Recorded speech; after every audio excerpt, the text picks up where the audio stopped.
Let's cut right to the chase. Creative people are pretty nuts, and I know this because I'm one of them. If you're like me, you wonder, how do people get over the issues we face? That's what this show is all about. Think of each episode as a warm bath for the soul. We're all in this together, so let's do something good with the time we have left. This show is my love letter to the human condition. This, my friends, is Sentimental Illness. I'll apologize to you in advance. I know I've been saying this a lot. I've been saying this so much. So let me explain. I don't know why I'm sick. Yes, I'm overweight. I get that. I'm an older man. I'm overweight. Part of me is just lazy. I don't want to go through the work I have to do because, I don't know. Let's go back to 2009. In 2009, I weighed 230 pounds because I was a lazy bastard. One day, was riding bikes with my friends, and they all left me in the dust, and it made me so mad. I promised myself I was going to lose all the weight and get back to health, and I did that. I got down to 180 pounds, so I lost, 53 pounds? It was insane. I did the whole P90X thing, if you guys remember, and it was incredible, and I felt fantastic, and to be honest, is for me to look at myself, I felt like, I look pretty good, for me. Anyways, things were great until I did what a lot of people do. I decided to start a new company and I started stress eating. I started eating at 11 o'clock at night. And the next thing I know, that 50 pounds or whatever came right back. Kind of. More like 40. But I've been around 220 for like the last, 10 years. And I know my path to health is to eat better, is to sleep certainly way better, just to treat myself better, but I don't. And the truth is I'm just so worn out and tired. So maybe I'm one of those 60-year guys and then gone. I don't know. Hope so. See, you can hear the crackle in my voice. Listen. Yeah, that's the sound of pneumonia calling, of which I had in 2017, and I had for 9 months, people. 9 months. All right. So I need some good things in my life. And here's what I need. I need to laugh. So who do I have today? I have somebody who makes me laugh. Somebody who makes you laugh if you know him, and chances are you do. Joey Callahan is a great comedian. He's inspiring to me because he's proof that when you're good at something, you do it until you die. It doesn't matter when people tell you to stop. It doesn't matter when people don't understand it. It doesn't matter when you're not the voice that they're looking for. He's proof that when you do something that you believe in, something that you fall in love with, something that others tell you you're exceptional at, et cetera, you don't quit because of a few naysayers. Because, dude, the world is full of naysayers. Everybody's going to tell you how hard their life is, like I just did. And everybody's going to tell you how you're not any more special than them, which is true. And then they're going to tell you that you're not qualified to do what you do. And fine, you can believe that, or you can walk past it. You can do like me, and you can know you suck at like 50,000 things, but you just keep going because you find a pleasure in it. I find a pleasure in this show because I get to meet amazing new people all the time, and I have developed a friend pool that is pretty extraordinary. I have some really, really well-known musicians who are now friends of mine, not just acquaintances. And the same is happening on the comedy side, and the same is happening in the actor arena, so to speak. So I'm rambling. Truth is, I've got 102-degree temperature right now. I'm in a studio that is known for ramping the heat up in here, so I'm a little toasty. So I'm going to bring Joey on, and we're just going to talk. And we're going to do something different today. Yeah, we're going to talk about dumb things because that's what I do. But we're not going to listen to music. We're not going to, I guess we can if Joey wants to. But I just want him to make me laugh, man. I'm not asking him to come on and make him uncomfortable. I'm not going to push his buttons. I'm not trying to do anything out of the ordinary. I just want to laugh with somebody I know who's going to make me feel good about the day. And he's going to do that for you too. So let's get rolling here. All right. Rock and roll. Here we go. And bringing him on, the big stage sound. He's going to tell me where he's calling in from, because actually I don't even know today. So here he is, ladies and gentlemen. No, no pressure there. First of all, you got 102 temperature, and you're in the cool hand Luke cooler box. So, but Joey's going to make me laugh. Yes. Well, yeah. So Joey, here's your chance. Go. Yeah, Oh yeah. Two guys walking to a bar. Oh God, it's. Yeah, I am so hot. I mean, not hot in a good way. For those who don't know, wait a minute, what am I doing here? Exactly. Whoa. Well, for those who don't know, when you're in a little vocal booth like this, sure. The temperature is typically 10 to 15 degrees higher in here than it is anywhere else. So in the case of this, my booth is in my garage. Well, okay, so it was 80 yesterday. So my booth was about 90 in here. I tried not to be in the booth yesterday, do a few auditions, etc. But today, my temperature is up. So I'm in the booth and with that big, yeah, I mean, I'm sweating like a pig right now. So smiling. So where are you calling from? Where you? I'm calling from the great city of Philadelphia. It's where my home base is, and it's a fantastic city to live if you're a performer, because you could be anywhere in 2 hours. I mean, if I make a left, I'm in Manhattan. If I make a right, I'm in Atlantic City. Go a little bit further, I'm in Baltimore or DC. It's a great city. It's kind of like DC's very expensive, and then Manhattan's very expensive. And you got Philly, who's just really affordable, and it's like, shh, don't tell anybody. We got a good thing here. Well, I think it's because people think of Philly like they think of, and granted, I'm reaching here, but they think of Camden when they think of Philly. Well, hey, we're neighbors. Yeah. No, I mean, there's sections of it. Yeah, it's right across the river. And here's the thing, like Hoboken and Jersey City for a million years. Yep. People would move to Manhattan and look at Hoboken and Jersey City. And then one developer goes, why don't we build up Hoboken and Jersey? And they can look at Manhattan. Yeah. That's the same thing, like Camden, Jersey. Why don't they just rebuild, like they do that over and have developers? But I hate gentrification, so don't get me started. I'm dual in my opinion of that. But you can look at the city skyline and it's beautiful. Yeah. I've only been to Philadelphia twice, and when I say been to Philadelphia, once was a naval shipyard, so that doesn't count. And the second time was a little bit of tourism around the city, but it was a day trip. It wasn't a hangover. I didn't stay overnight. I didn't see the Liberty Bell. I didn't encounter random street violence. It was a very, very innocuous trip, but guys I went to high school with, they all moved out to the suburbs, and they grew up in the city, but they're out in the suburbs now, and they watch the stupid Fox News, and they're terrified to do anything. They're like, "How do you live in the city? Isn't it a rampant?" No, it's a wonderful. It's the birthplace of liberty. I love this city. Excuse me, got me laughing already. I'm an expectorant. I get that out. Get it out, baby. Huck up an oyster. I just don't want to cough on. Oh my goodness. Yeah, that was great.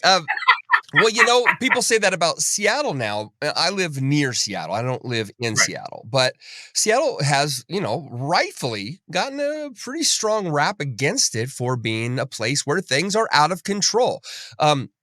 I don't necessarily want to go down a political or religious road today, but I would say this, that in general, moderacy is where we should be. And of course, we don't have that. We have two extreme parties doing two extreme things and saying the other guy's extremely wrong. And Seattle's proof positive that extreme liberal agenda does not work. Extreme anywhere. Extreme anywhere. Exactly. I'm all about what I was saying. I'm about building the middle class, because if you have a strong middle, you can't get tipped over either way. Yes. And that's the simplicity of it. But yeah, I mean, Philly has got a bad rap. Seattle has, but I was in Cape Cod this summer, and my sister-in-law said we were going to go to Seattle, but they've overtaken the city. It's like Snake Plissken and Escape from New York. Like, come on. Overtaken the city. Yeah, no, I mean, there are places, sure, there are a couple blocks that are very, very, Hell's Kitchen-ish, right? Real holes, real dives, lots of danger going on. Yeah, but just don't go to that part. And if you're like me, dude, walk right by it. They're also high. They're not trying to rape or murder or give you drugs. They're not trying to do anything. They're just asleep on the sidewalk. Leave them alone. Yeah, no, I pity them. We have a section of Philadelphia called Kensington where A lot of the affluent kids from the suburb with heroin issues going. It breaks your heart. Yeah. They're just zombies. It's just horrible. Yeah. Yeah. Okay. So something, like I said, I didn't want to do my normal show today. I really wanted to do something sort of different, make it less of a variety show and just more of a hang with you. Well, I've seen your show, and your guests are incredibly hip. How the hell I got booked on the show, I have no idea. I mean, somebody made a huge mistake because I'm a 58-year-old white dad, boring. No, you're proof of that anybody can do anything at any time. And I mean, Yeah. I really say that. I meant what I said at the top of the hour. It's not a smoke blowing moment. It's not a chance to promote a middling to average talent. No, you're really special, Joey. And Oh, that's very kind. I'm very Irish in the sense that I don't take compliments. If you insulted me, I'd be like, yeah, I do. But now there's compliments. I don't know what to do. I kind of like abort. No. And but I like that. I like that about you. And again, you're proof that you can do it at any age. You're also proof that you don't have to be a quote unquote, a significant world changer to do something significant, right? There's this idea with kids, and there was even with our generation, because we're the same age. There was something in our generation that said, if you don't achieve X by X, right? So for me as a musician, if I wasn't a famous musician by the time I was 25, I was old hat. I mean, that was the way it was back in the early 80s. Yeah. And that's because rock and roll had it was still a young man's game. It was a new thing in 1981. It was still only 25 years old. That's nothing, man. And you had bands like Def Leppard who were freaking teenagers when they had their third album out, So there was an expectation that you had to perform at a certain level at a certain age or you were old. Rudy Sarzo, the bass player for Quiet Riot, is a buddy of mine. And when he broke in 1980, he was 30. He was an old man when he got the Ozzy Osbourne gig. And he was so worried that he was going to be judged on that. He was going to be replaced by a much younger, cuter guy, whatever you want to call it, because that was the industry back then. So I guess what I'm trying to say is what I like about you and what makes me feel good about me is when I meet somebody like you who has a level of talent and passion and drive, that they do the thing because doing the thing is good. It's not. You don't have no choice. I can't imagine doing anything else. I can't even fathom. Yeah. It's just who I am. And I never wanted to be a star. If I had any degree of fame, it was just so I have more opportunity to do more stuff. I always consider myself like a character actor. Yeah. I'm a churner. I consistently work, and my household name, I never really wanted to be. I kind of like being me, but I want to work and I want to get better. It's a craft. You have to develop it. You have to go through your apprenticeship. You have to go through your journeyman stage. You just got to learn how to do it. Saturday night, I was in Staten Island working a comedy club. And it was my foot on the accelerator from the second I got on that stage an hour later, because they were just so rambunctious in Staten Island. But then the next week I'll do a corporate gig and it'll be really laid back. I'll shift gears because I like to work. Yeah. I love that. I love the passion behind that, and I love I'm going to embarrass you for a tiny bit. Sure. When I first heard about you, you reminded me of what I would call an old school Carson comic, a Johnny Carson era comic. And I hope that's a good thing because absolutely. I'm a storyteller. Okay. Yeah. Yes. Yeah. You're not a one-liner guy. No. And I really dig that. And I like, again, maybe it's because we are the same age that I feel like, okay, here's a guy who understands where I'm coming from and I understand where he's coming from, which is maybe that's all that matters, right? That you fit a genre and a space because it's somewhat unoccupied. And I guess what I'm curious is, first of all, I want to say this because I don't want to forget, you remind me of David Brenner. Another Philadelphian, which I really, really liked and admired. And he obviously was very well known, but I always felt like, and please understand, this is not this is not a Let it out, brother. I know, Let it out. I'm being careful. I didn't like him because he was a Jewish comic. I liked him because he was a comic. But back Yeah. then, there was so much effort pointed towards, well, those guys are the Catskills comedians, right? You got the Smothers Brothers over here, this style of comedy. Then you've got the Seinfelds over here doing this style of comedy. And then you have the oddballs, the Stephen Wrights and the Robin Williams and the, I don't know, name another, Howie Mandel, that early 80s generation of oddball comics that were trying a new voice, Yeah, I would say that, I mean, I love watching Leno. Leno is one of the best stand-up comics I've ever seen. Mm-hmm. You watch Jerry Seinfeld, monology, storytelling. Mm-hmm. I mean, I grew up in my aunt and uncle's tap room, and my uncles would tend bar and tell stories and have the whole entire bar listen to everything they were saying. They knew how to control an audience. So like that, I've never been like a setup punch guy. Yeah. I have jokes. I'm quick. And sometimes in some nights you got to hit joke. But I've never been that kind of quick. I've been more of a storyteller. Yeah. Do you think that comes from your family, meaning like how your parents raised you? Like, where did comedy start for you? Because, if I could say really quick, my mother especially was a musician. And so it made sense that I grew up around hearing certain types of music and then the encouragement of playing the drums. Were your parents encouraging you? Did you one day come out and say, hey, no comic.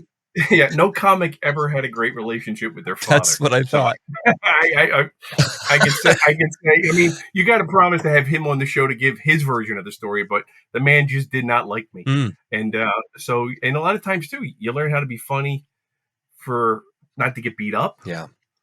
To get away with stuff like, and if you can make a nun laugh, she tend to be a little bit more lenient with you. Mm-hmm. But sometimes you just gravitate towards it. People gravitate to, like, I can't stand sports. Like when there's a football, like the Eagles are on in Philadelphia, I go grocery shopping because I just could care less. I remember my father saying to his father, I was a little kid, going, Dad, there's something the matter with him. He don't like sports. And my grandfather going, well, everybody's different, which was code for, I don't know, is he gay? Right. Totally. So I mean, I learned a lot of different versions, but I just was at the core, I gravitated towards comedy. I just love it. Yeah, it's really interesting. I'm going to share a lot of my stories with you today because I think they'll be conversation starters. But if I may, I was that weird kid that didn't know where, how, what. I didn't know anything about anything outside of I knew I loved music. I loved drumming. I loved to read. Those were the three things I just absolutely loved to do. I didn't care about what people thought. I didn't care about relationships. I didn't care if anybody liked me. That changed. But I didn't care when I was young. What I cared about was standing out, and I wanted everybody to know I was a badass. That's what I wanted. I don't know why I needed that, but for me, the whole in my life was I needed to feel like I was, it sounds so weird, was better than others, that people saw me and said, wow, that kid is better, or that kid is different or extraordinary. I needed that, which is kind of pathetic, but no, it's not. It's just an ego thing because you're protecting yourself. Yeah. You're putting up this force field up. That's all you're doing. Yeah. And a lot of times, I mean, I was a nerd. I'll be honest with you. In the 80s, I loved comic books, and nobody, I was the geek in the comic book store, and if I could score a Batman shirt, which was not easy to come by, they're ubiquitous now. Yeah. Like I look at these kids, like you have no idea how hard it was for me to get a Batman shirt when I was a kid. I was weird, but I embraced that weirdness, and I am weird, and I don't care. It's just who I am. At 58, I'm me, man. Okay. Not being better than somebody. What happens? You grow to the point where you go, I don't want to be better than anybody. I just want to be a true me. Nice. Okay. Well, then I have to do this. Check this out. Here we go.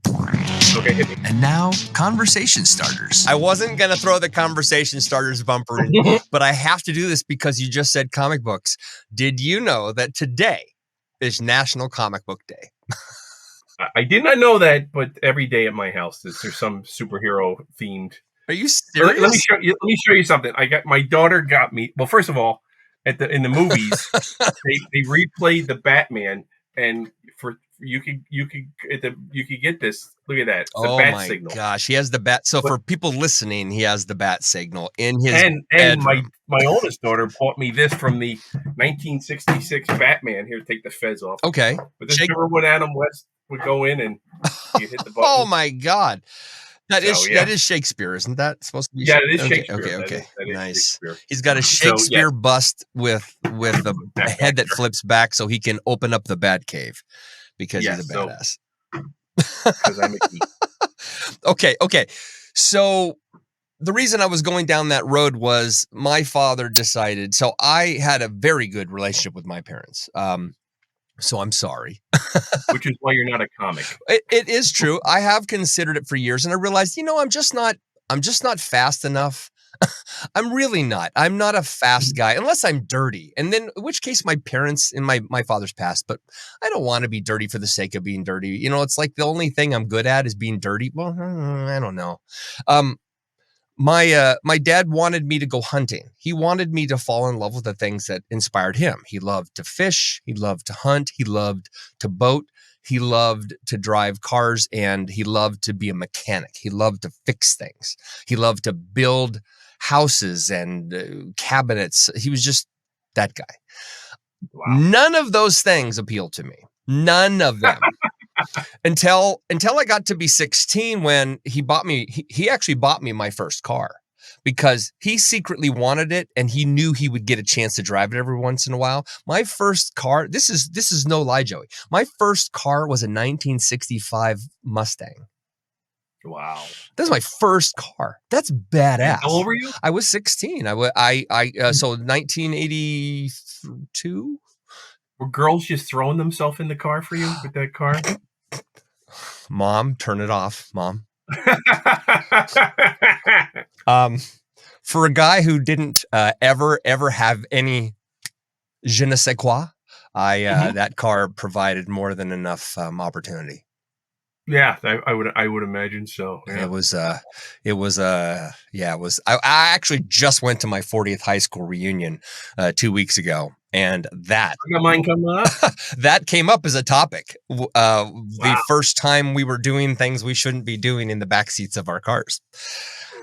And I went to an all boys Catholic school. That didn't happen. Yeah. Well, I would have found a way, but I also knew culturally, religiously, that I just shouldn't do that. Right? That it was the whole.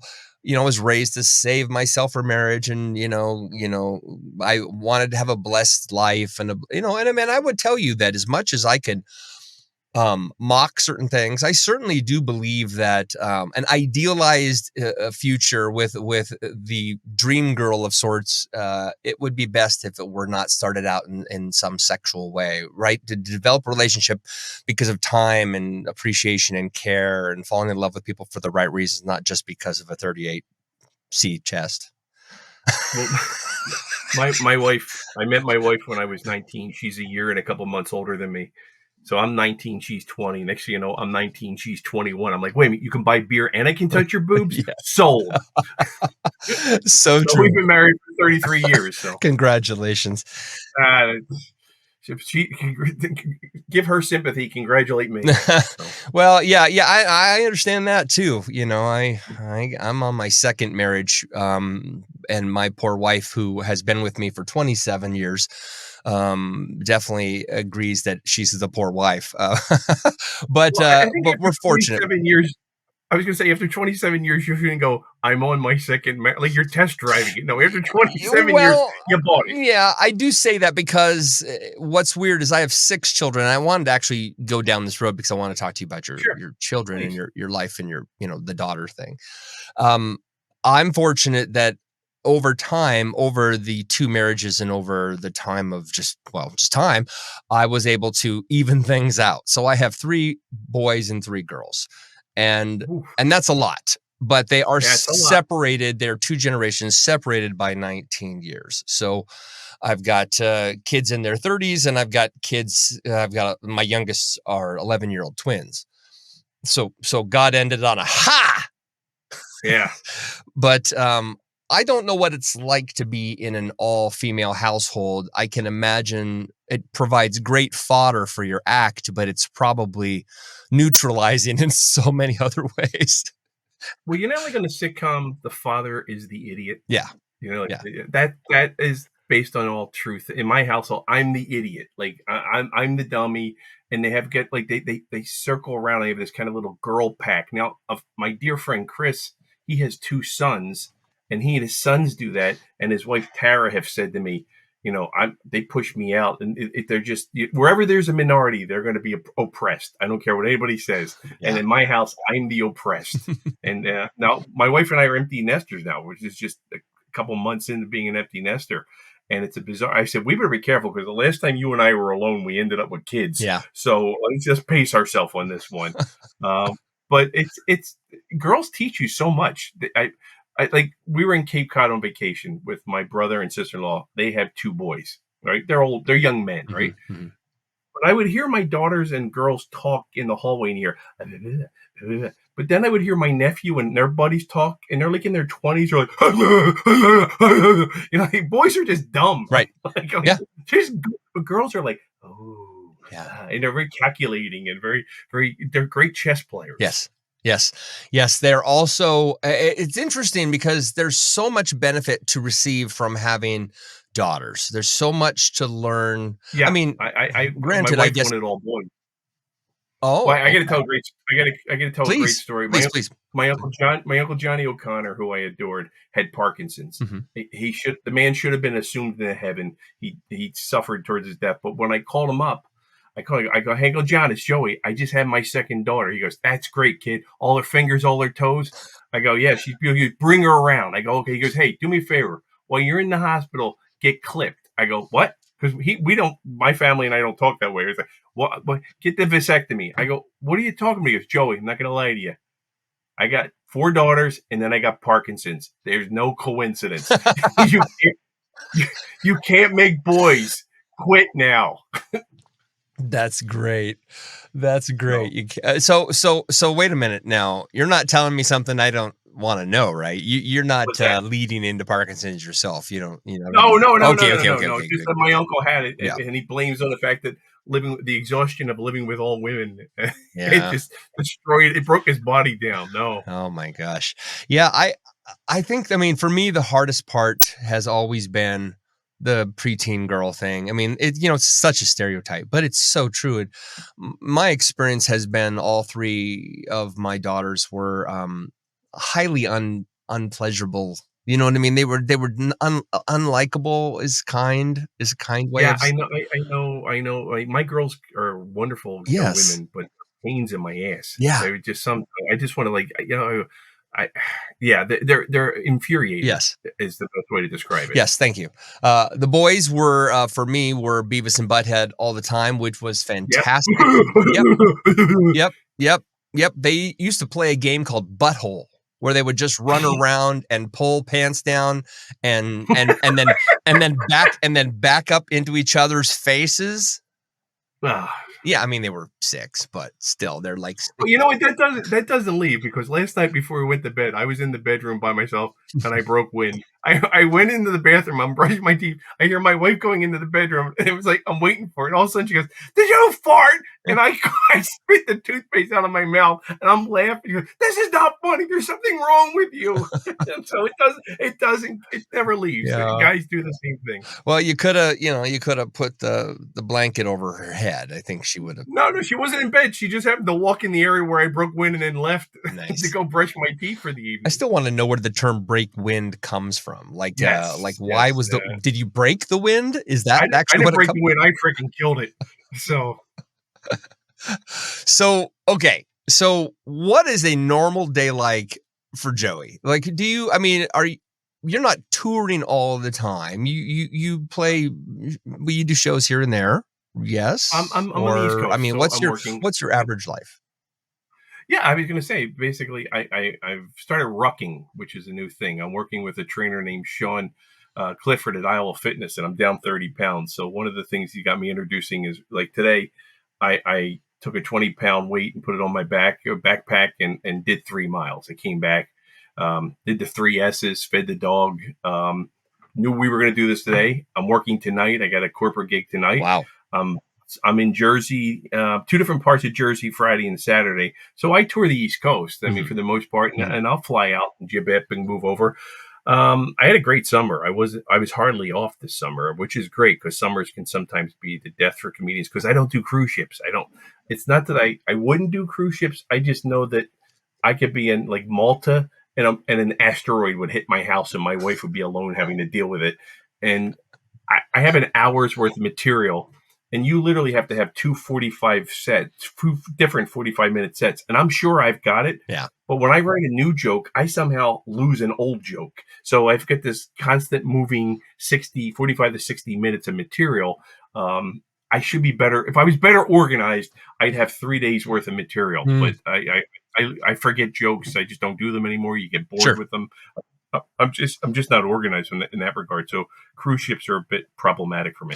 So do you see guys like Matt Rife who do all crowd work? I mean, are they? I mean, obviously they have a place to go. They have a space they fit, and a guy like him who it looks the way he looks. He's selling out a freaking arena. You know what I mean? It's pretty crazy. That's too big for comedy. I mean, don't get me wrong, but make as much money as you can and bank it, and get it into an index fund, and just live off the interest. But you can't take away from him. No, he certainly worked.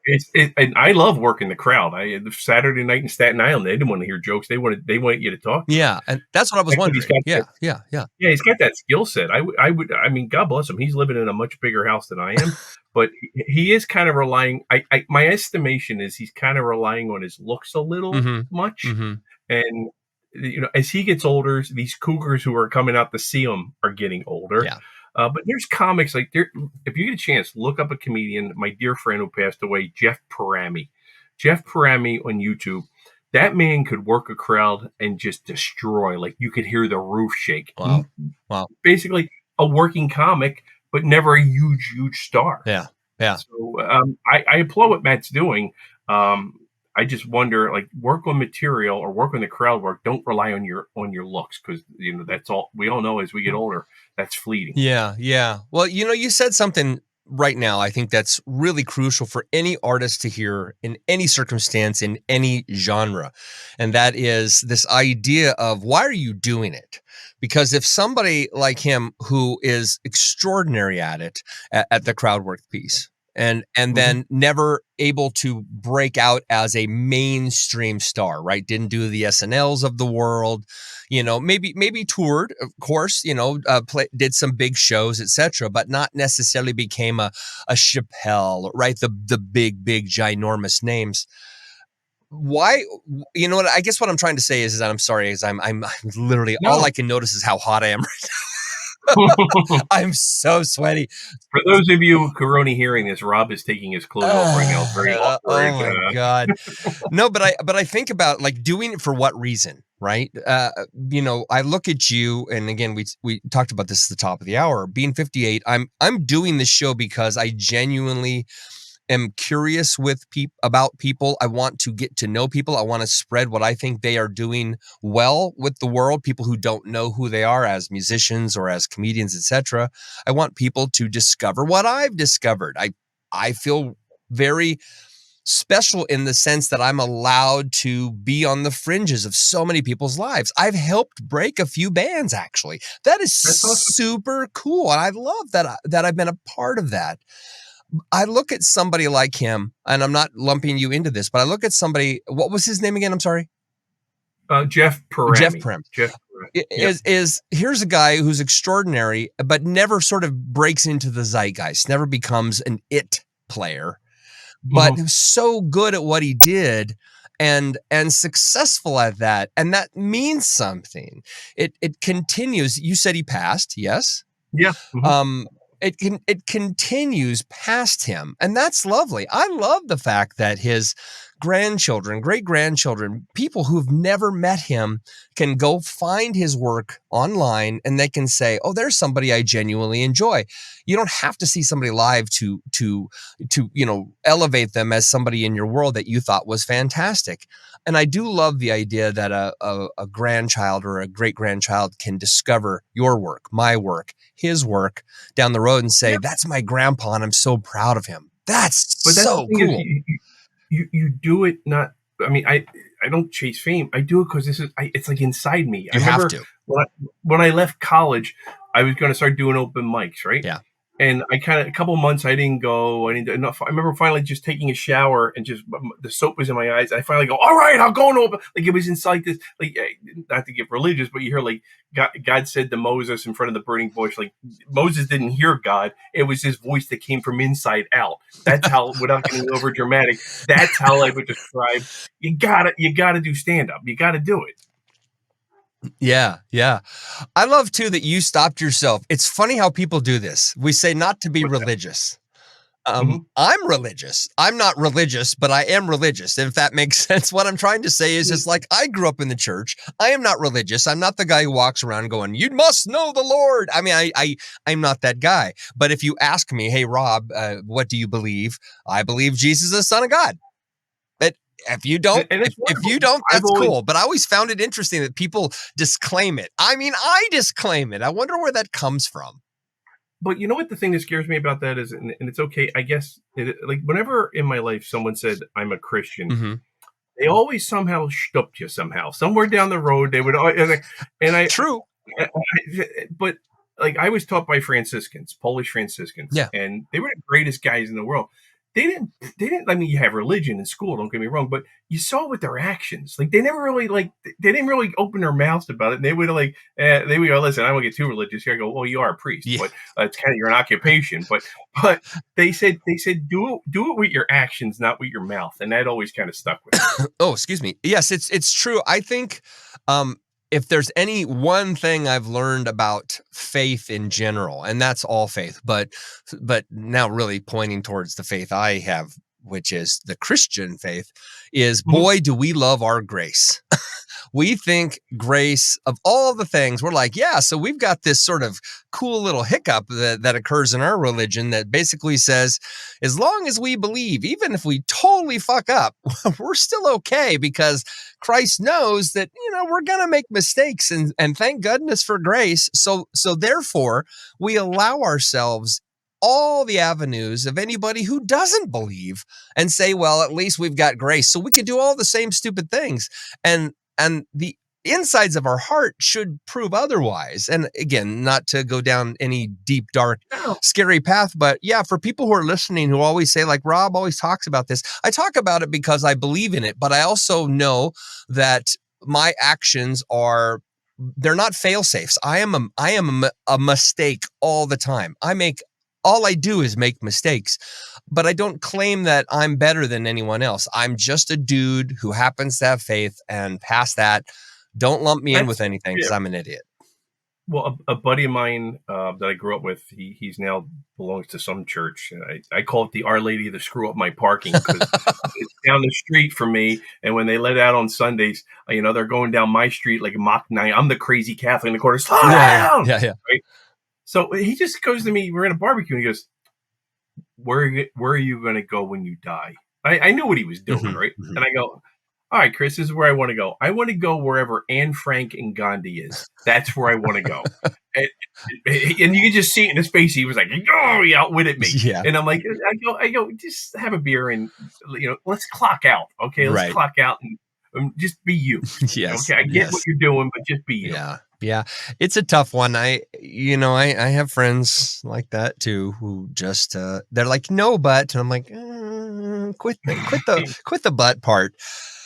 Okay. But I may not be a great Catholic because I think you should ordain women. I think gay people should be able to be married in the church. I think that if Jesus was around today, he would be at drag story hour because that's where Jesus was. He was with the tax collectors. He was with the prostitutes. That's where he was. Yeah, he was hanging. He was hanging with all the Joe Blows. Yep, absolutely. That's right. Absolutely. Well, speaking of Joe Blows, you've toured with some amazing people. So I worked with some pretty cool people. Yeah. how'd you get those gigs? Tell us a few, because I don't want to name drop, but I'll drop one. I'll drop Weird Al. Yeah, How the Weird Al he's gig? wonderful. Yeah. I haven't seen him in years, but I opened up for him 4 or 5 times, and he and his band were just great Yeah. guys. There's a theater in Philadelphia called the Keswick Theater, and I got booked to open up for Weird Al, and subsequently I opened up for him at a bunch of other different places, and it was so much fun.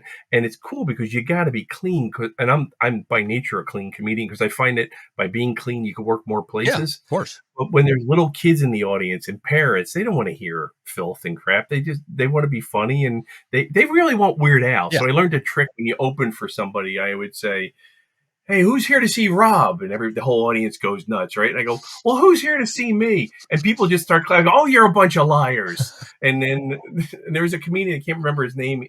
He said, "When you go to a deli and you order a sandwich and you get a pickle, you didn't order the pickle, but you're so happy the pickle's there." Right. That's me. I'm the pickle. So you're going to have the sandwich shortly, but enjoy the pickle for now. Yeah. Yeah. No, that's good. Well, okay. So then that leads me down an obvious road, which is, if you enjoy the pickle, how did you know the pickle was what you wanted to enjoy? You know what I mean? Like, how did you think you'd be doing this with your life? Do you remember just wanting this from a young age? From the first time I saw the Dick Van Dyke Show, and the really cool part about it, my younger daughter, who I didn't have any influence over, discovered the Dick Van Dyke Show and loved it. Right. Okay. And so Wow. I wanted to be a comedy writer. I wanted to live in New Rochelle, New York, and just like Rob Petrie. Right. And it's funny, my wedding reception was in New Rochelle, New York, which was really cool.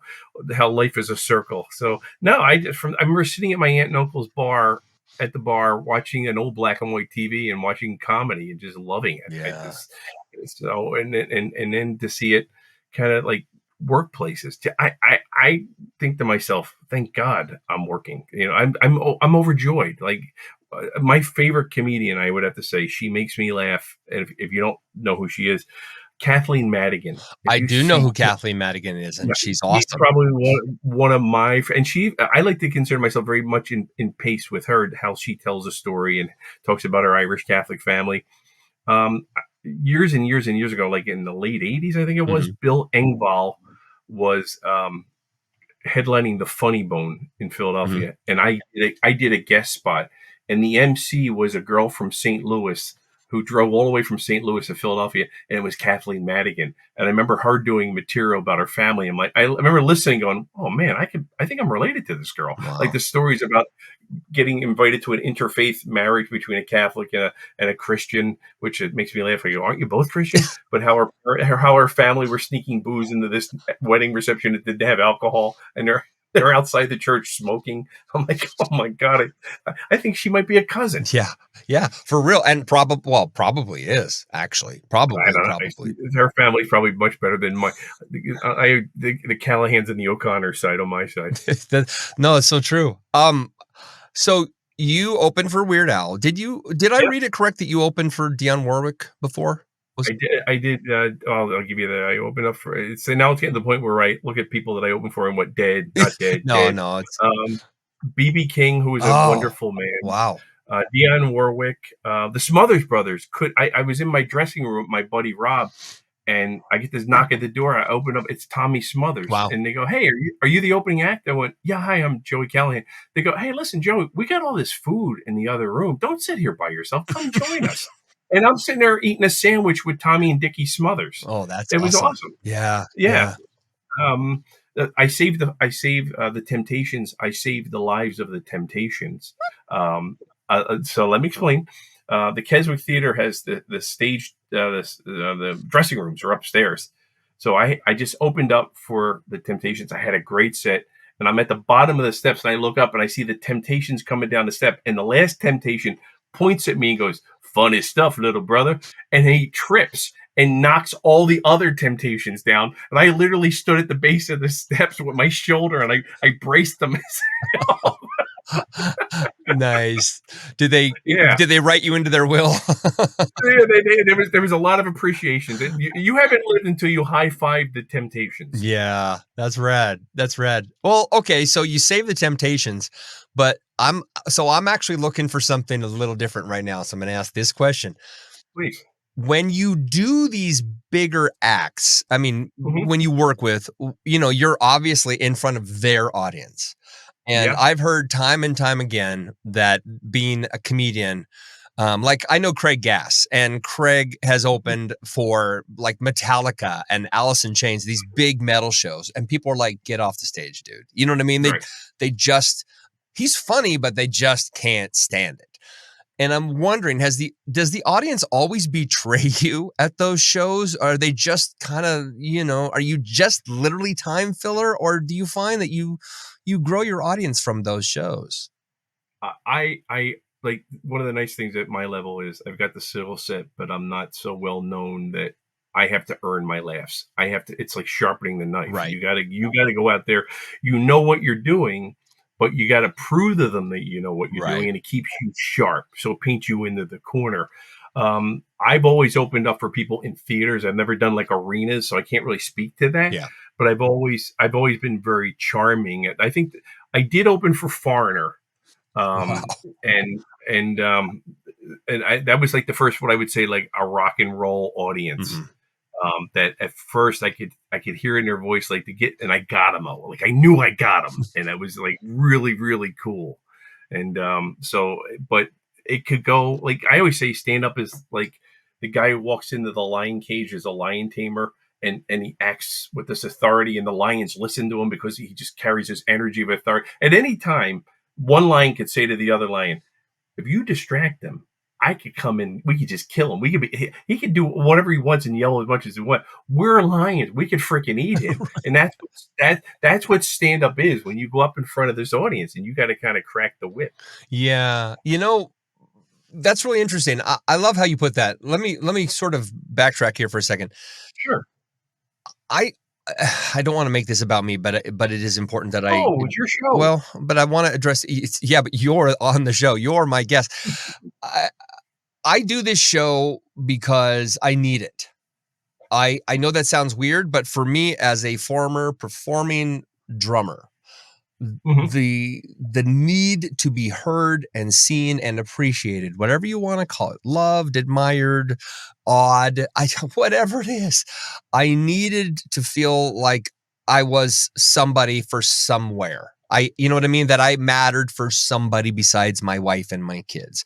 That sounds, Did you? Oh, can I just ask this question? yeah, Because as people say that to me, like, do you need the adulation of the audience? And I never saw it as adulation. yeah, I saw it as a wave of energy, and I knew how to surf. yeah, Like I could ride, like when I had the audience and they would give me back laughter, and I just, like, it was like, I'm not a surfer, I'm from Philly, but the way people describe surfing is you hit that wave and you can just ride that all the way to the shore. That's how I always saw the audience's energy. I never saw it as adulation, like yeah, I need audience. yeah. I needed the energy. I like surfing. That's how I would describe Nice, it. nice. Yeah, I mean, for me, I would be lying if I said I didn't want that. Of course I did. Of course I did. I Mhm. wanted to be rich. I wanted to be famous. I wanted to be adored. I wanted to be I wanted a mansion and a yep. I yacht. wanted to be admired. I wanted to be on I did. I wanted the experience. I didn't care how long it was, but I wanted to have a period, whether it was a year, 25 years, or 2 minutes, to at least know in my head, to be able to acknowledge I did the thing. I finally did the thing. Now I can die. Like there was a piece I was seeking that I never found. And and so for me, doing the show, even to this day, when I have guests on, I'll walk and talk to my wife and she'll say, like, how'd it go? And I'll be like, oh man, that guy was so great. Like, it really gave me joy. And so what I've discovered over this time, this long pre-story, is that the, No, the please. best part of this show for me, as much as I would love it to be admired and, and have 10 million downloads and, and make a whole bunch of money with it, that would be nice. I'm not gonna lie, Sure. but having experiences with somebody like you makes the world okay again. I don't know how else to explain it, but for I me, totally agree with that. I love meeting people. I love meeting the audience. yeah, I don't. I like hearing people's stories. Like I'm drawn to the energy of people, yes, and I think generally at the core, people are nice people. yeah, People are good, and we all want the same thing. We don't wish harm on anybody, and you just generally there's a connection. There's a connection that I can't quite understand. I can't describe, But when like you and I are having it right Yeah. now, we genuinely, I'm sensing like each other's company, Yes. and I get to do that different show. Like when I was in Staten Island on Saturday, the guy taking the money was a guy named Teddy. And it's Staten Island, New York. Of course, So his he goes, name was Joey, Teddy. yeah, you want something to eat? I go, no, Ted, I'm just going to get a cup of coffee. He goes, the coffee here sucks. I'll tell you, the guy brought me the coffee. I wanted to throw it in his face. I'm like, Ted, there's two extremes here. You could just not drink it. There's no reason for you to have to scold somebody and go second degree burn. That coffee sucked. I'm telling you, Joey. And I'm just like, I just love the exchange with people like that. And that's the beautiful thing about stand up. You just get to meet a lot of characters. Yeah. Well, and what you said is so true too, that it's this is so important just on a tiny one-on-one cellular level. What people are responding to, they're not saying like, oh my God, it's Joey Callahan. That's not what they're saying. They're not. No one's ever said that. And they're certainly not doing that with me. They're not saying like, oh my God, Rob, he's just, he's the best. No, they're not. What they're actually into is they're curious why. They're curious why you're here. They're curious why I'm having you here. They're curious what we're going to say. They actually want to listen in and see if it becomes a train wreck or if it becomes a friendship. They're curious about the creation of a relationship right in front of them. Yeah, I and that's what my approach has always been: just be yourself and just be in the moment. I always say guys within 10 seconds will either hate each other's guts or be like brothers from another mother. I take a bullet for you, take a bullet within 10 seconds. Like men are very simplistic, but there's this core, like this laser core, in a second, like that guy's an asshole. Yeah. Like you just know it. Yeah. It's so true. I mean, I know if we just sat and talked about like bands that influenced us when we were kids, chances are we'd listen to the exact same stuff because we're from the same generation. We have outside of the fact that you grew up where you grew up and I grew up out here, doesn't change the fact that was what was on. That was that. The TV shows, whether it was the Partridge Family, My Three Sons, old playbacks of Little Rascals and Our Gang, or the Bowery Boys, right? The Three Exactly. Stooges. If it was books, it was the Hardy Boys, or it was the Three Investigators, or Hitchcock movies, or scene of Tatum O'Neal in The Paper Moon, or right. I mean, there was just this. Or come on, Brooke Shields Yes. in Blue Lagoon. Yes. She's so attractive. Yes. My wife and daughters tell me she looks like Caitlyn Jenner now, but I go, no, she's still a very attractive woman. I said my first crush will always be Brooke Shields. Yes, and I will say that she does kind of look like Caitlyn Jenner, but that actually goes. But it actually goes. I said to my wife, I go, that's how much money Caitlyn Jenner has. That she was able to spend that much money to look like Brooke Shields. That's not cheap. Yes. Look, here. I posit the idea. And I said this when I'm sorry, I'm not trying to be a dick. No, first came out as, very clearly came out as trans. And when she finally did it, and if we didn't know she used to be Bruce Jenner, a lot of us would find her attractive. I'm not saying they wouldn't be able to see the manly features. I'm just saying we'd be like, oh, she's a pretty good looking guy. You know what I mean? Or guys have gotten a horrible surprise in Thailand. Yeah. Yes. I mean, I don't drink, I don't smoke, but I imagine there was a time in my life when I probably would have been in the wrong place at the wrong time with Caitlyn Jenner, and I probably wouldn't have minded. Yeah, no surprise. Yeah, sure. Yeah, until I got to the big surprise, and I'd be like, "Oh, wait a minute here, Who's filming this?" Twinsies. So, oh my gosh. Okay, so material. Right. I have no idea how to write comedic material. I'm not a comedian. You are. How do you develop it? Is it an inner monologue, outer monologue thing? Do you find yourself just saying things or thinking things out loud, and somebody goes, "That's it"? You know what I mean? Where does it stem from? So you have to be a detective. You have to kind of Sherlock Holmes it. You have to walk in the room and observe and just and digest what you're seeing. You have to have ears to best example of this. My youngest daughter is now 24. She's a little girl. My wife and I went into her bedroom and she woke up all excited and she said, "Daddy, I had a dream Barbie slept with me." And I went, "You too?" And my wife just looked at me and went, "Write it down. Don't forget that." It's so and observing things and just like different. I don't remember what city I was in, but they have like this small zoo. There was like this tiny little zoo, and I was just playing around with the idea about how they had an American bald eagle, and when I got there, it was just a pigeon with a comb over.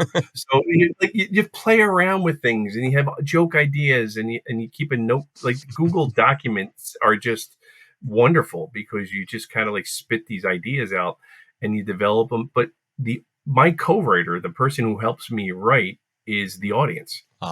Because I'll go on stage with the germ of a joke, and I'll develop it over. And I tell young comics, stage time is so important because you're really banging out the dents and you're making the metal smooth. Yeah. And the audience will tell you what they like or don't like. So I wanted to get to that because I've never had a chance to talk to anybody about this. And to me, it's the one art that you completely develop in front of the very audience you're trying to impress. Like musicians don't go on stage and hope they play well. They just don't. Painters present a final product. They don't show up with half the Mona Lisa done. So I've never understood the idea of developing material, like showing up with, 4x5 cards and reading them in front of an audience. I'm not saying you do that, but I am blown away that this is every comic's path. Very few have a developed set. They are constantly in development. They're constantly trying new ideas in front of an audience. So what you're basically doing is you're almost never killing. You're kind of half-assing it the whole time because you're test driving new material, or so I'm thinking. So I think comics get along with musicians, and comics really get along with jazz musicians. So when a couple guys go up on stage and they start riffing and playing and they just they get in the zone. Right. Same thing. You go up with the premise and the idea and the energy. You get into the zone. And there's Robin Williams and Miles Davis have a lot in common, and they're just that riff. That just go with it, develop it, and let the music take you. Let the comedy take you. Don't overthink it. The old Zen riddle: if you look for it, you can't find it. Just be yourself. Right. But Robin Williams and Miles Davis were Robin Williams and Miles Davis. They weren't always that way. Yeah, really? Miles Davis and Robin Williams were just Robin Williams and Miles Davis in the beginning, and they grew into that idea. I'm just using them as an extreme example.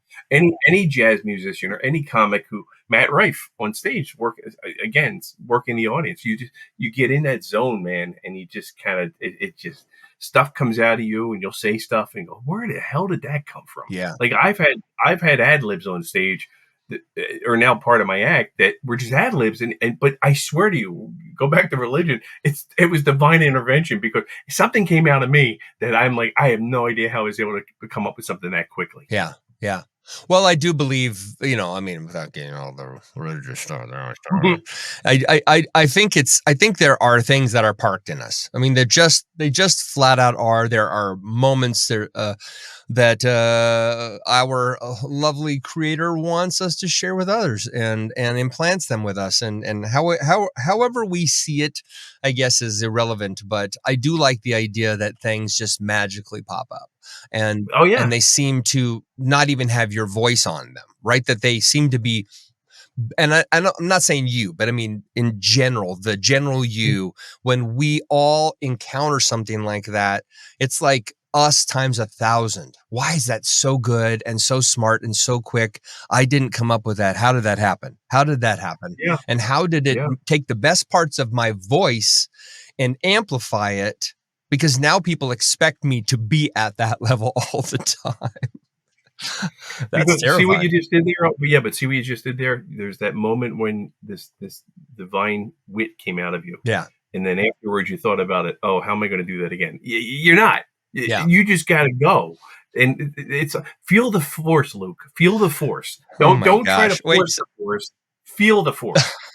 Okay. So you know how earlier I said we were not going to do my variety show version of the show, and then you brought up comic books, and okay, So right before the show, this is no lie, Joey. Right before the show, I looked up a few pieces of, just random information, and you just used the Force and Luke Skywalker, Mark Hamill, born on this day in 1951. I am not. I knew that. I am. No, I don't know. I am not kidding. These are the two things I had prepped in advance just in case we had nothing to talk about. See, I prep when you prep, but before you prep, I prepped, and I hired a psychic, and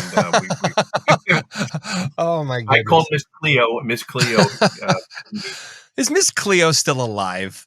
I think they exposed her as someone who is like, well, sure, Janet Robinson from Queens. She yeah, wasn't from Jamaica. There's nobody in this generation, like our kids now. My 13-year-old daughter has no idea that 35 years ago, people were paying $1 a minute to talk to a false prophet. Do you find that your references fall flat? And give you an example. Oh, yeah. My hair was real long before I got my hair cut. And my daughter said, "What's with your hair?" I go, "Yeah, I look like Doug Llewellyn from the People's Court."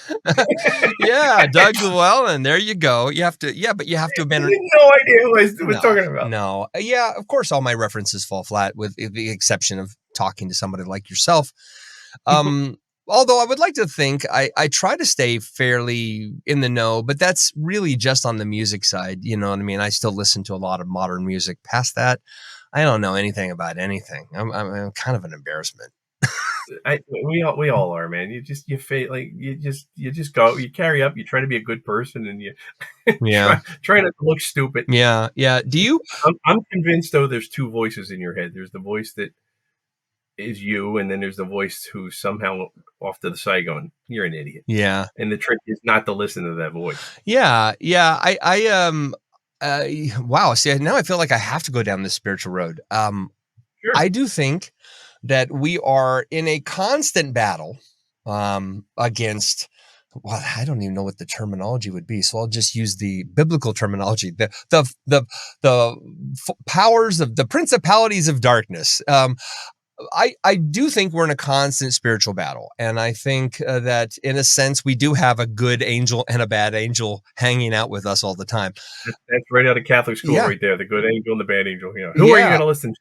Yeah, I don't think that they're on our shoulders. I don't think they're put there by God. I think they just are around us. I think the spirit world around us is very active. And I think we are inspired all the time in ways that, of course, we'll never understand until we're dead. And then even then, it might not be anything like we think. But I do think that we are inspired to good through those, gosh, I don't want to call it like a guardian angel. But I also would say that I think we are led towards bad or evil in a sense the same way. And we are constantly having to pick that battle. And yeah, it's really easy to want to go the dark way because the dark way tends to be funny. But isn't it also too, like, it's a battle with your lesser self? You try to make yourself better, and it's kind of like working out. Like you said, I gained the weight. You can lose the weight, and my advice to you as far as losing the weight is consistency over intensity. Yeah. You don't have to do P90X. Yeah. There's a simple, there's a gentle way of doing it, and that's the same thing. Like I'm embarrassed by some things I've done in my past that I just try to learn from, and I couldn't be the person I am if it wasn't for some stupid stuff I've done. Right. But you try to be better than you were. That's all. Yeah. You're right. And yeah, you're right. You're holding me accountable, Joey. I like that a lot. Okay. So, I know the time has gone very fast today. And I don't want it to be. I have to get apples for my wife's first grade class. She told me I need Granny Smith, and she didn't text it to me, and she just told me, and I'm like, God damn it! Like, you got to text me. I'm an idiot, right? So when we're done, so please, you've got all the time in the world. Then I have to go to the grocery store and get yellow apples and red delicious. That's what she told me for her science experiment. Okay. Well, having somebody like you on the show is important to me because you continue to inspire. It's what I said at the top of the hour. And You're very kind. And yeah, well, you're welcome. And it's earned. I mean, you earn it every day. You earn it every weekend. You're constantly, in a sense, in a battle against what the world tells you could or shouldn't do, and then you doing what you want to do. And I love that. It's inspiring. What does a guy like you dream about? Like, what are you thinking about for your now and your future? Sure. Well, like I said, I'm 58, and I have a good career. I'm happy. I'm great management and working a lot of cool places. Yeah. But again, the next level for me is hitting theaters. Be able to be a draw enough to have theaters, and I don't want to be a draw for the fame and adulation. I mean, I want to be able to do it that I can put asses in seats, Right. because I've worked a lot of theaters, and Make a living. they're a lot easier than working at a comedy club in Staten Island. So not to take away from the comedy club in Staten Island. It's a lovely place, lovely people, and Teddy will throw hot coffee right in your face if he doesn't That's like you. right. But right in his face, I'm gonna kill that guy. But I would like to continue to ascend and maybe hit that next level. But two things: my Aunt Annie, who I adored, told me have your health and have just a little bit more money than you need. That's all you need. Mm. That's just don't get crazy. And I'm just happy to be working. Yeah. Well, I think being grateful, right? The gratitude thing, we No, hear very about it much so. constantly, but it's the truth. If you're not grateful for the moment you're experiencing right now, then go find it quickly, because it's the only moment you have, which is right now. You don't, my mom said something. So I'm not gonna end on this, but I am gonna say this. My mom said something really wise to me, maybe 10, 15 years ago, that I apply to my life. And she said, just remember, God is the great I am, not the great I was or the great I will be. And Sure. and so I've tried to apply that mindset to my life, which is just to say, I'm here right now. It doesn't matter where I was. Yes, maybe I accomplished some great things. Maybe I didn't accomplish anything. And maybe I won't accomplish anything, whatever that means. Or maybe I'll accomplish everything. But just being grateful for here and now and the people I'm surrounded by, all things equal, man, all that really matters is how did I interact with people? Did I say a kind word? And did we enjoy ourselves? Was the world left a better place after we were done? Not a stain, but what did we do together? Even for an hour, did we have a good time? And I think the answer is yes. Well, I can tell you, let me just tell you this quick story. It just popped in my brain. Years and years ago, I was working Catch a Rising Star at Princeton. Nice. And I've got this superpower with young guys. I'm like the cool uncle. Like I'm like the uncle, that sneaks some beer at the wedding. Sure. I'm that guy, right? So there was this kid in a wheelchair, and the place was packed. And all of a sudden, he's laughing, and I start talking to him, and he starts talking to me. And all of a sudden, we had this exchange going where I forgot about everybody else, and everybody else in the audience was laughing because he and I were making each other laugh. We just had that, like, there was that moment, and I was great. So after the show, I'm at the bar with the other comedian, and this older woman comes over to me and said, "Can I talk to you?" I said, "Yeah." She goes, "I want you to meet my son." I went, "Oh, he was, yeah." So she goes, "You made him forget that he was in that wheelchair for half an hour." Nice. And it hit me. Like I didn't realize, like, the fact that I'm at a loss, I'm getting choked up about it, but now it's just the fact that people laughing, like when I make people laugh, I love doing it. Like, even if I'm in a park and I'll make a joke, I'll see a buddy every day I walk past you, the guy said I'll have a joke, whatever, just kidding around with them, and they laugh. I go, maybe they just forgot about their problems for a second, and to me that's really cool. Yeah. It reminds me of the Key and Peele episode where they're the burn victim is in the I can't remember. I'm familiar. Okay, so it's a Key and Peele episode where Jordan Peele is a burn victim and he's at a roast, and it's a random roast of audience members, and he's literally like, do me and it's so hardcore because it's so aggressive, and he's like, oh no, man, like I can't, and they're like, what, are you not going to do it because he's burned, you know what I mean, and he's got the stoma, all the words. And then at the end, he's like, I thought I could handle it, but I can't. Oh my God. And the audience pelts him with like rocks and garbage. You know what I mean? It's beautiful. It's beautiful. That's great. Man, I'm telling you, I wish you were in my neighborhood. I wish I was in your neighborhood. I would like to just spend some time with you. And Did you feel better? You forget about your cold for a little bit? all I've been doing is coughing. I've been muting my mic. You're fine. Every 5 seconds, and my arms are You haven't sticking pooped together. yourself yet. You're fine. Yeah. As long as you didn't poop yourself. No, I'm doing okay. I'm doing okay, but I am so grateful that you came and spent some time with me today. I'm beyond grateful, and if anybody's interested, it's Joey Callahan Comedy. Please. If you go to YouTube, I got a dry bar comedy special called Joey Callahan, the Notorious FOD, Father of Daughters. And you can just YouTube me, Instagram Joey Callahan Comedy. I just love people. So if you enjoyed it, please, any questions, I'm happy to answer. Yeah. Follow this guy. I also validate parking. He's way funnier than I gave him credit for, too. He's really, you're really, really good. And I did not feature your humor today, but thank you for being here. You've been very special, very kind. It was a wonderful afternoon. I could spend every day like this. This is lovely. Thank you, my friend. I'll talk to you soon. Be good.